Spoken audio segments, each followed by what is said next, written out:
Olá, irmãos. Mais uma semana para falarmos da palavra do Senhor, para meditarmos nas Escrituras. E o texto da nossa meditação está em Romanos 1, 16 a 17. O texto diz assim: Pois não me envergonho do Evangelho, porque é o poder de Deus para a salvação de todo aquele que crê, primeiro do judeu e também do grego. Visto que a justiça de Deus se revela no Evangelho, de fé em fé, como está escrito, o justo viverá por fé.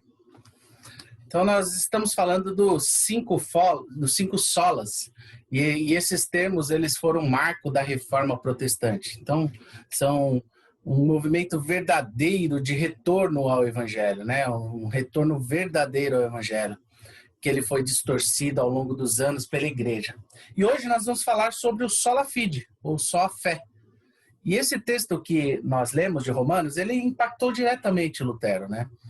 A carta aos Romanos é uma carta que Lutero tinha prazer em ler, né? Ele tinha uma questão que impactou bastante ele, a carta aos Romanos. E sua visão ele havia sido clareada para a mensagem tão poderosa e revigorante de que o homem viveria pela fé e por ela somente. O Antigo Testamento ele tem muitas passagens que remetem à justificação pela fé.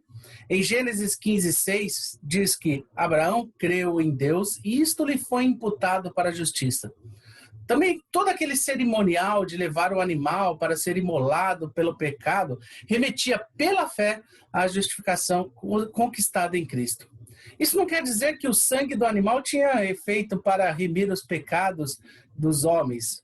Romanos 3, 23 a 26 diz: Pois todos pecaram e carecem da glória de Deus, sendo justificados gratuitamente por sua graça, mediante a redenção que há em Cristo Jesus, a quem Deus propôs no seu sangue como propiciação, mediante a fé, para manifestar a justiça por ter Deus, na sua tolerância, deixado impunes os pecados anteriormente cometidos, tendo em vista a manifestação no tempo presente, para ele mesmo ser o justo e o justificador daqueles que têm fé em Jesus. Então, a justificação sempre foi pela fé e somente em Jesus. No Novo Testamento, o maior pregador dessa doutrina foi Paulo. Nós já mencionamos alguns versículos dele, mas gostaria de trazer mais alguns. Romanos 4, de 4 a 5 diz: Ora, ao que trabalha, o salário não é considerado como favor, e sim como dívida. Mas ao que não trabalha, porém crê naquele que justifica o ímpio, a sua fé lhe é atribuída como justiça. Note que aqui a fé é definida como não trabalho. Não trabalha, mas crê. Ou seja, a fé é o oposto de trabalho. Se tivéssemos alguma participação por obras em nossa salvação, então ela não seria uma salvação pela fé. Paulo enfrentou uma distorção dessa doutrina em Gálatas. Já logo no começo da carta ele escreve: Admira-me que estejais passando tão depressa daquele que vos chamou na graça de Cristo para outro evangelho. O que seria esse outro evangelho? Então, os Gálatas eles estavam instituindo o conceito de Jesus mais. Era Jesus mais a circuncisão, era Jesus mais as festas judaicas, era Jesus mais o judaísmo. Então, não era só Jesus, era Jesus e mais alguma coisa.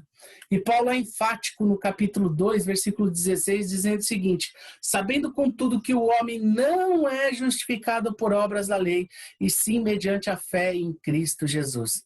Também temos crido em Cristo Jesus, para que fôssemos justificados pela fé em Cristo, e não por obras da lei, pois por obras da lei ninguém é justificado. Aos Efésios, Paulo diz que em sua carta, no capítulo 2, versículos 8 e 9, diz assim: Porque pela graça sois salvos, mediante a fé, e isso não vem de vós, é dom de Deus, não de obras para que ninguém se glorie. E eu queria concluir, primeiro falando uma poesia de um pastor agora jovem chamado Iago Martins, e eu achei muito interessante, que resume toda essa questão, e de fazer algumas aplicações. A poesia dele diz assim: O cordeiro imolado recebia o pecado de quem era arrependido. Assim foi com o nosso amado, o Santo Cristo, o adorado, pelo grande Deus moído. Para sermos perdoados, Deus foi amaldiçoado com a cruz de agonia. O Deus Filho, sem pecado, entregou seu próprio lado e foi ferido em covardia. Sobre ele, aquela ira que nos tinha em sua mira foi lançada com furor. Sobre nós, a alegria que só Cristo merecia é imputada por amor. E eu queria trazer 5 aplicações aqui, bem rápido, desse conceito de sola fide. Primeiro, não tem nada que você possa fazer para ser salvo. A salvação é somente pela fé. E até a fé não vem de nós. Segunda aplicação é, não tem nada que você possa fazer para que Deus te ame mais ou menos. O relacionamento com Deus foi conquistado por Cristo. Terceiro, as suas obras são frutos do seu relacionamento com Deus e não os meios para esse relacionamento. As obras refletem o nosso relacionamento com Deus, mas não o meio para se chegar a esse Deus. Isso é uma consequência inevitável. Quem é salvo, as obras o acompanham. Quarto, não somos salvos por conta da força da nossa fé, mas pela força daquele em quem depositamos a nossa fé. E quinto e último, não é por mérito. Não é por mérito.